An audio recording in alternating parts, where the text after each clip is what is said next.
आका ने फरमाया अरहम उम्मती बि उम्मती अबू बकर, मेरी उम्मत में से मेरी उम्मत पर सबसे ज्यादा मेहरबान बंदे का नाम अबू बकर सिद्दीक है।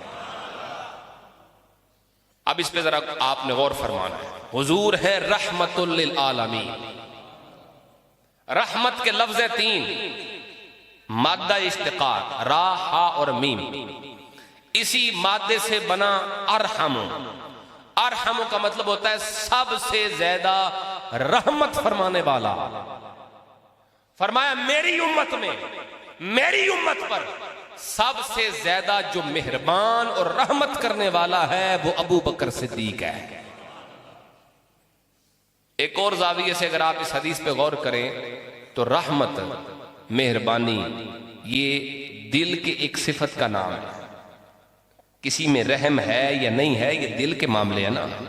आपको शक्ल से तो नहीं पता चलेगा या उसके अमल से पता चलेगा, वो भी निशानी है। असल चीज ये दिल की सिफत है।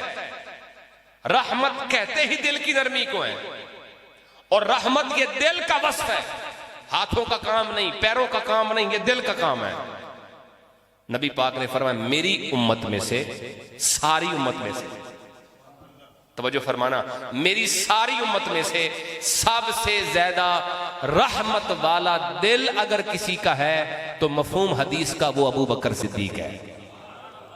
ये बात वो कर सकता है जिसको सारी उम्मत के दिलों का भी पता हो, अबू बकर के दिल का भी पता हो। आपको समझ में आई मैंने क्या गुजारिश की? मसलन एक बंदा कहता है मेरी क्लास में, वो उस्ताद हो, वो कहे मेरी क्लास में इतने तालिब इल्म हैं, इन सब तालिब इल्मों में से सबसे अच्छी राइटिंग वो फलां तालिब इल्म की है। तो क्या मतलब है इसका? इसका मतलब उसने सब की देखी। अगर देखी नहीं तो फिर फैसला कैसे कर सकता है कि सारे नू वधिया ही दी?